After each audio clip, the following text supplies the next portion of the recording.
الحمد لله نحمده ونستعينه ونستغفره ونعوذ بالله من شرور أنفسنا ومن سيئات أعمالنا من يهده الله فلا مضل له ومن يضلله فلا هادي له ونشهد أن لا إله إلا الله وحده لا شريك له ونشهد أن محمدا عبده ورسوله الذي أرسله بالحق بشيرا ونذيرا وداعيا إلى الله بإذنه وسراجا منيرا أعوذ بالله من الشيطان الرجيم بسم الله الرحمن الرحيم الحمد لله رب العالمين الرحمن الرحيم مالك يوم الدين إياك نعبد وإياك نستعين اهدنا الصراط المستقيم صراط الذين أنعمت عليهم غير المغضوب عليهم ولا الضالين آمين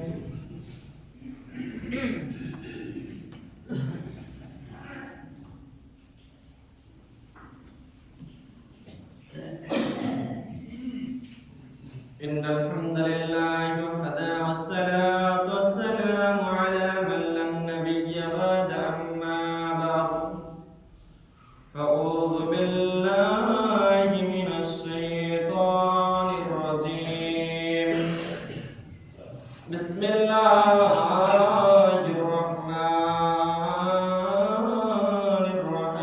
الرحيم وإذا بشر أحدكم بالأنثى ظل وجهه مسودا وهو كظيم الآيات وقال النبي صلى الله عليه وسلم عن أبي سيد الخدري رضي الله تعالى عنه قال قال رسول الله صلى الله عليه وسلم من على ثلاث بنات فأدابهن وزوجهن وأحسن إليهن فله الجنة وقال النبي صلى الله عليه وسلم إن الدنيا كلها متاع وخير المتاع الدنيا المرأة الصالحة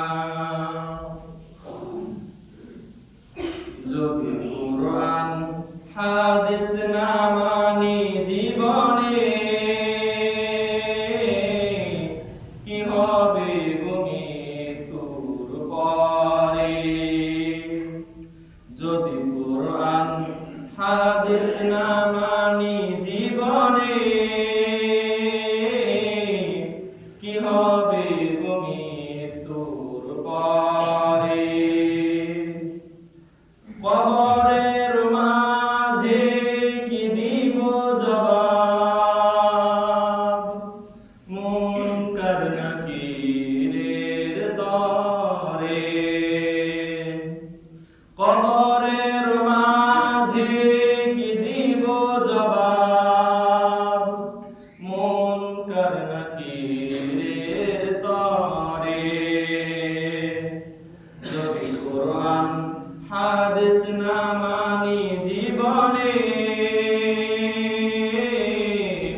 সর্বাগ্যে সেই মহান রব্বুল আলামিনের প্রশংসা করে, যিনি আমাদেরকে সর্বেশ্বর অতি উত্তম করে গোটা গ্রামের মানুষকে, সমস্ত মানুষকে একত্রিত করেছেন এই জামে মসজিদে।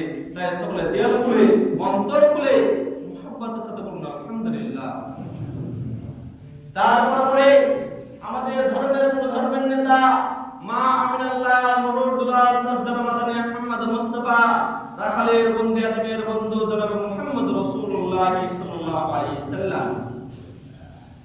সম্মানিত হাজিরিন, সম্মানিত মসজিদের মুসাল্লি, আজকে আমি আপনাদের সম্মুখে যে অল্প সময়ে কিছুক্ষণ কথা বলবো, সেই বিষয়টির নাম হচ্ছে ইসলামে নারীর মর্যাদা। ইসলাম কি সত্যি নারীকে মর্যাদা দিয়েছে? আমাদের মা বোনেরা প্রায় বলে যে ইসলাম আমাদেরকে নারীর মর্যাদা দেয়নি। ইসলাম নারীকে মর্যাদা দেয়নি। যদি মর্যাদা দিত তবে রাস্তায় বের হতে দিত। কিন্তু আপনি শুনে অবাক হবেন যে ইসলাম নারীকে যতটা মূল্যায়ন করেছে অন্য ধর্মে কোন ধর্মে অতটা মূল্যায়ন করেনি। এই ইসলাম নারীকে যতটা মূল্যায়ন করেছে, যতটা সম্মানিত করেছে, অন্য কোন ধর্মে এতটা মূল্যায়ন করেনি, এতটা সম্মানিত করেনি যতটা এই ইসলাম নারীকে মূল্যায়ন করেছে। সম্মানিত উপস্থিতি, আমরা জানি যে নবী করিম সাল্লাল্লাহু আলাইহি ওয়াসাল্লাম এই পৃথিবীর বুকে আসার আগে এই দেশটাতে জাহিলে পরিপূর্ণ হয়েছিল। জাহিল মানে কি?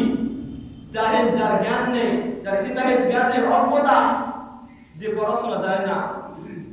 হিদায়াত জ্ঞান নেই মানে, আপনাকে একটা কথা বলি, রাস্তা দিয়ে একজন মহিলা যাচ্ছে, সে মহিলাটি গর্ভবতী, আর দুইজন অজ্ঞতা জাহিল মানুষ, সেই যুগের মানুষ দাঁড়িয়ে আছে, এবং দুইজন মিলে তর্ক লেগেছে কি যে মেয়েটার পেটে ছেলে সন্তান আছে, আরেকজন বলছে মেয়ে সন্তান আছে। দুইজন মিলে যে তর্ক লেগেছে, এই তর্ক এমন পর্যায়ে চলে গিয়েছে, তারা দুইজন বলছে যে চল মেয়েটার পেটে কি সন্তান আছে পেট কেটে দেব। দুইজন চলে গেল, পেট কেটে দিল, তারপর পেটে কি সন্তান আছে দেখলো, সে মেয়েটা মরে গেল, সে পেটে বাচ্চাটা ছিল সেটা মারা গেল। এই যে দুটো জান চলে গেল, এটা বোঝা তাদের ক্ষমতা ছিল না। এতই বর্বরতার যুগ ছিল, এতই জাহিলের যুগ ছিল সেই যুগ। সম্মানিত উপস্থিতি, সম্মানিত হাজিরিন, কিন্তু ইসলাম নারীকে মূল্যায়ন করেছে, এই ইসলাম নারীকে মর্যাদা দিয়েছে। সেই জাহিলি যুগ এমন ছিল। সম্মানিত উপস্থিতি, জাহিলি যুগ কেমন ছিল আপনাকে আরো বলি। আল্লাহ তাবারক ওয়া তাআলা কোরআনের মধ্যে বলছেন, বিসমিল্লাহির রাহমানির রহিম, ওয়া ইযা বুশিরা আহাদুহুম বিল উনসা জাল্লা ওয়াজহুহু মুসওয়াদ্দান ওয়া হুয়া কাযীম। আর তাদের ঘরে যখন কন্যা সন্তানের সুসংবাদ দেওয়া হতো, তাদেরকে যখন খুশখবরি দেওয়া হতো, তাদেরকে যখন সম্মান দেওয়া হতো, সুসংবাদ দেওয়া হতো যে তোমার ঘরে কন্যা সন্তান জন্ম হয়েছে, তোমার ঘরে কন্যা সন্তান জন্ম হয়েছে, ওয়াজহুহু, তাদের মুখখানা, তাদের মুখমণ্ডলখানা কালো হয়ে যেত, তাদের মুখখানা গোমরাহী হয়ে যেত, ওয়া হুয়া কাযীম, আর সে মনে মনে আল্লাহকে বলতো, ও আল্লাহ, আমার ঘরে কেন কন্যা সন্তান জন্ম হলো, আমার ঘরে কেন কন্যা সন্তান জন্ম হলো, আপনি আমাকে কেন কন্যা সন্তান আমার ঘরে দিলেন, আমি এখন বাইরে মুখ দেখাবো কেমন করে, রাস্তাঘাটে মুখ দেখাবো কেমন করে, আমি এখন গ্রামে চলাফেরা করবো কেমন করে। তাদের নিজের সম্মান বাঁচাতে তারা কি করত, নিজের মেয়েকে, যে মেয়েকে নিজের অস্তিত্ব থেকে জন্ম দিয়েছে, নিজের অস্তিত্ব থেকে যে বাবা নিজের মেয়েকে জন্ম দিয়েছে, সেই বাবা সেই মেয়েকে জীবন্ত দাফন করে দিত, ফিতরাত মাটির মধ্যে পুঁতে দিত। জি, তাদের ঘরে কন্যা সন্তান জন্ম হলে তারা কি করতো, মাটিতে পুঁতে দিত। আল্লাহু সামাদ। এতই জাহিলি যুগ ছিল। জাহিলি যুগ এমন ছিল যে তারা নিজের মেয়েকে, যে মেয়েকে নিজের অস্তিত্ব থেকে জন্ম দিয়েছে, আবার জীবন্ত দাফন করে দিল।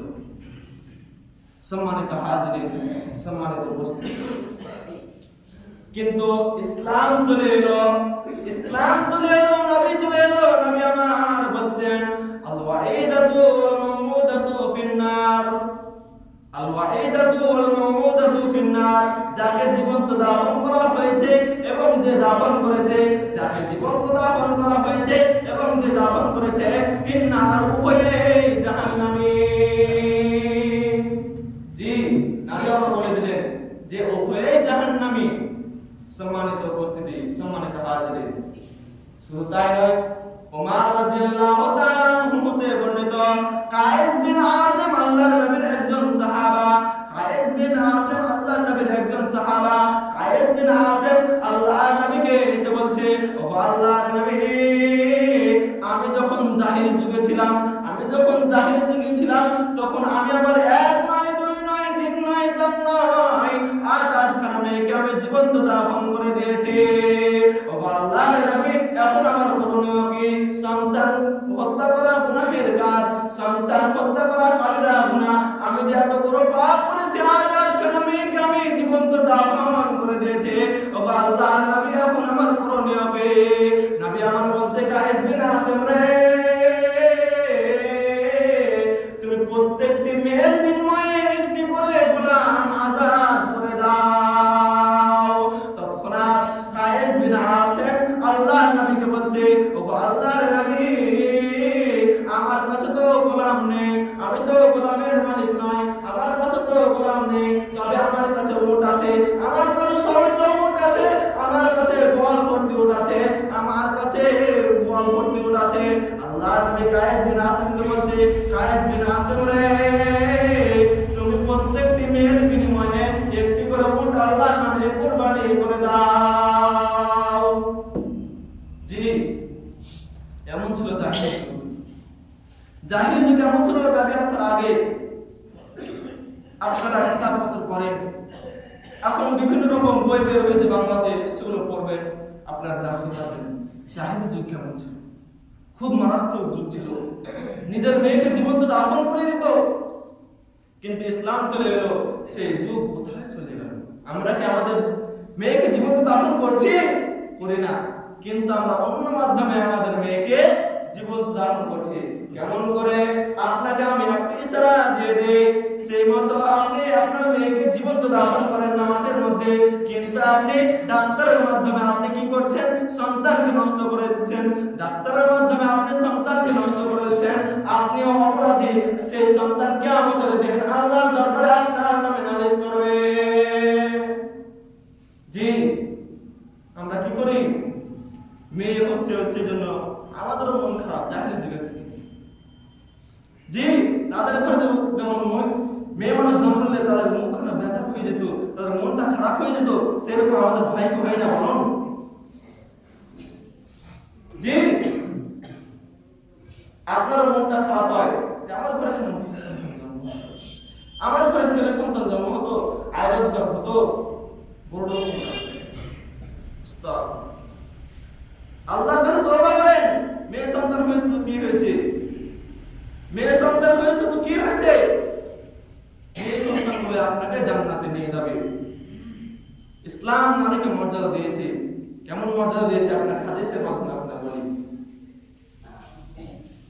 রাসূল সাল্লাল্লাহু আলাইহি ওয়াসাল্লাম বলেন, ওয়া নবী সাইয়্যিদুল খুদরি রাদিয়াল্লাহু তাআলা আনহু قال قال رسول الله صلى الله عليه وسلم, আবু সাঈদ খুদরি রাদিয়াল্লাহু তাআলা আনহু হতে বর্ণিত, রাসূলুল্লাহ সাল্লাল্লাহু আলাইহি ওয়াসাল্লাম বলেন, মান আলা সালাসা বানাতিন, যে ব্যক্তি তিনজন মেয়েকে জন্ম দিয়ে তাদের লালন পালন করবে, ফাদাবাহুন্না, তাদের আদবের শিক্ষা দেবে, ফাদাবাহুন্না, তাদের শিষ্টাচার শিক্ষা দেবে, ওয়াজাওয়াজাহুন্না, এবং তাদের বিবাহের ব্যবস্থা করবে, তাদের বিবাহ দেবে, আহসানা ইলাইহিন্না, শুধু বিয়ে দিয়েও শেষ নয়, বিয়ে দেওয়ার পর তাদের সাথে ভালো ব্যবহার করবে, চলাফেরা বজায় রাখবে।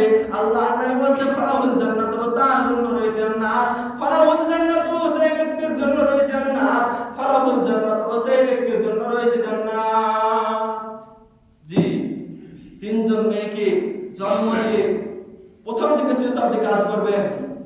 আপনার জন্য জান্নাত রয়েছে। নবীর হাদিস আপনি বলুন না। আমরা যদি ঘরে মেয়ে সন্তান হয়ে যায়, আমাদের ঘরে বেজার হয়ে যায়, মনটা আমাদের খারাপ হয়ে যায়, কেন মেয়ে সন্তান হচ্ছে, সব আল্লাহর দান। মন খারাপ করবেন না, সেই মেয়ের বিনিময়ে আপনি জান্নাতে যাবেন। জি, ইসলাম নারীকে কতটা মূল্যায়ন করেছে, ইসলাম নারীকে কতটা সম্মানিত করেছে। আর আবু হুরায়রা রাদিয়াল্লাহু তাআলা আনহু, আবু হুরায়রা রাদিয়াল্লাহু তাআলা আনহু তে বর্ণিত, قال يا رسول الله قال رجل يا رسول الله, একজন ব্যক্তি আল্লাহর নবীর কাছে এসে বলছেন, ও আল্লাহর নবী, ও আল্লাহর নবী, মান আহাব্বু বিহুসনি সাহাবাতি, ও আল্লাহর নবী, আমার কাছে বেশি ভালোবাসা পাওয়ার অধিকারী কে? قال উম্মুকা, নবী আমার বলছে তোমার মা। قال ثم من, সে ব্যক্তি আবার জিজ্ঞাসা করছে যে তারপর কে? قال উম্মুকা, নবী আমার বলছেন যে তোমার মা। قال ثم من, সে ব্যক্তি আবার জিজ্ঞাসা করলো, নবী গো তারপর কে? قال উম্মুকা, নবী আমার বললেন তোমার মা। قال ثم من, সে ব্যক্তি আবার জিজ্ঞাসা করলো তারপর কে? নবী আমার বললেন قال আবুকা, তোমার বাবা। তাহলে আপনি ভাবুন, তিনবার মায়ের কথা বলে চতুর্থবার বাবার কথা বলছে, তিনবার মায়ের কথা বলে চতুর্থবারের বাবার কথা বললো। তাহলে আপনি বলুন, ইসলাম নারীকে আগে কতটা মূল্যায়ন করলো, যে আগে মার কথা বললো, তারপর বাবার কথা বললো। জি, আপনার স্ত্রী আপনার রোজি বলে, প্রতিদিন বলে যে ইসলাম নারীকে মূল্যায়ন করে, ইসলাম নারীকে কোনো অধিকার দেয়নি, না রাস্তা দিল না। আপনার স্ত্রীকে বলবেন যে আমাদের ছেলের মতো একজন ছেলে এসেছিল আজকে জমা মসজিদে, এরকম বলেছে, ইসলাম নারী কতটা মূল্যায়ন করেছে। আপনার স্ত্রীকে বলবেন জি, ইসলাম নারীকে কতটা মূল্যায়ন করেছে। এবার যুবকদেরকে বলি, যে যুবক স্ত্রীকে কি করে অযথায় কিলায়, অযথায় মারে, বিনা দোষ করলেও মারে। জি বন্ধুগণ আমার, রে যুবকের দাঁত তোমরা শুনে নাও, ইসলাম নারীকে কতটা মূল্যায়ন করেছে, ইসলাম নারীকে কতটা সম্মানিত করেছে। আপনি বলছেন আমার কাছে সবচেয়ে মূল্যবান জিনিস হচ্ছে টাকা পয়সা, কারণ আমি আমার গোটা জিন্দগি শরীরের ঘামকে পানি করে আমি টাকা পয়সা ইনকাম করেছি, তার জন্য আমার কাছে সবচেয়ে মূল্যবান জিনিস হচ্ছে কি? আমার টাকা পয়সা। আপনি বলছেন আমার কাছে সবচেয়ে মূল্যবান জিনিস হচ্ছে আমার গাড়ি কেনা, কারণ আমার গাড়ি কেনা আমি 20 লক্ষ টাকা দিয়ে কিনেছি। আমার জীবনের যত আয় ছিল, আমার জীবনের যত কামাই ছিল, সমস্তকে আমি ঢেলে দিয়ে সেই গাড়ি কেনা কিনেছি, সেই জন্য আমার কাছে সবচেয়ে মূল্যবান জিনিস হচ্ছে আমার গাড়ি কেনা। আপনি বলছেন আমার কাছে সবচেয়ে মূল্যবান জিনিস হচ্ছে কি? না তো আমার বাড়ি কেনা, কারণ আমি আমার বাড়ি কেনা যত টাকা ছিল, আমার কাছে যত পুঁজি ছিল, সমস্ত টাকা দিয়ে আমি আমার বাড়ি কেনা বানিয়েছি। অতএব আমার কাছে সবচেয়ে মূল্যবান জিনিস হচ্ছে কি? না তো আমার বাড়ি কেনা। কিন্তু নবী আমার বলছে, রে আমার উম্মতের দল, তোমরা শুনে নাও, তোমার সবচেয়ে মূল্যবান জিনিস কি? তুমি শুনে নাও। আল্লাহ নবী বলছে, ইন্নাদ দুনিয়া কুল্লাহা মাতাউন, নিশ্চয়ই এই দুনিয়ার মধ্যে যত সম্পদ রয়েছে, ইন্নাদ দুনিয়া কুল্লাহা মাতাউন, নিশ্চয়ই পৃথিবীর মধ্যে যত সম্পদ রয়েছে, কুল্লাহা মাতাউদ দুনিয়াল মারাতুস সালিহা, আর তার মধ্যে সবচেয়ে মূল্যবান সম্পদ হচ্ছে কি? আল মারাতুস সালিহা, নেক স্ত্রী, সৎ স্ত্রী। জি, আপনি বলছেন আমার গাড়ি কেনা সবচেয়ে মূল্যবান, কিন্তু নবী আমার বলছে সবচেয়ে মূল্যবান জিনিস হচ্ছে কি? না তো নারী, আপনার স্ত্রী, আপনার অর্ধাঙ্গিনী। অতএব স্ত্রীকে কখনো অযথা পিটবেন না, স্ত্রীকে কখনো অযথা গালি দিবেন না, মুখের ভাষা খারাপ করবেন না। জি সম্মানিত হাজিরিন, সম্মানিত উপস্থিতি, আপনাকে বলি যে ইসলাম নারীকে যতটা মূল্যায়ন করেছে সেটা অন্য ধর্মে কোনো দেয়নি। ইসলাম নারীকে কতটা মূল্যায়ন করেছে আপনাকে আমি আরো বলে দিই, জাহিলি যুগে বাবার ওয়ারিস দেওয়া হতো না। বাবার ওয়ারিস কে পেত না? সে মেয়েগুলো পেত না, বাবার মেয়েগুলো পেত না। কিন্তু এই ইসলামের যুগে এই ইসলাম নারীকে বাবার ওয়ারিস দিচ্ছে। তাহলে আপনি ভাবুন, ইসলাম নারীকে মূল্যায়ন করেছে কি করেননি? ইসলাম নারীকে সম্মানিত করেছে কি করেনি? আপনি বলুন। জি, সর্বশেষ আল্লাহর কাছে দোয়া করি, আল্লাহ এই কোরআন হাদিস থেকে যতগুলো কথা বলি শুনলাম, শুনে আমলে পরিপূর্ণ করতে পারে এই সকল পূর্ণ আমিন। আল্লাহ কোরআন হাদিস থেকে যতগুলো কথা বললাম সেগুলো যেন আমরা মানতে পারি, সকল পূর্ণ আমিন। আল্লাহ তোমার ইসলাম নারীকে যতটা মূল্যায়ন করেছে, যতটা সম্মানিত করেছে, আমরাও যেন সেই সম্মান করতে পারি নারীদেরকে। আমরা যেন বাবার ওয়ারিস আমাদের মুখকে দিই, তাকে বঞ্চিত না করি। আজকে ঝামেলা নিয়ে, আজকে ফাসাদ নিয়ে কত বিচার হচ্ছে, কত কি হচ্ছে, কত কেস কাছারি হচ্ছে। কিসের জন্য? এই যে জাহিলি যুগের প্রথা চলে এসেছে কোথায়? আজকে নবী উম্মতে মুহাম্মাদের যুগে চলে এসেছে যে বাবার ওয়ারিস মুখকে দিচ্ছে। সেই জন্য কত ফাসাদ হচ্ছে, কত মারামারি, কত কেস। তাই আল্লাহর কাছে দোয়া করি, আল্লাহ তোমার ইসলাম নারীকে যতটা মূল্যায়ন করেছে, আমরাও যেন মূল্যায়ন করতে পারি, সকল পূর্ণ আমিন। সর্বশেষ আপনাদের সম্মুখে আমি কিছু কথা বলি যে আমার বাড়ি কোথায়? আমার বাড়ি হচ্ছে রূপগঞ্জ। আমি এখানে এলাম কি করে?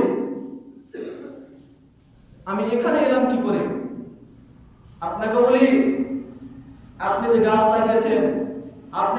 লাগিয়েছেন সেই গাছের আমি ফসল। আপনি ভাবুন, আপনি কোথায় গাছ লাগিয়েছেন?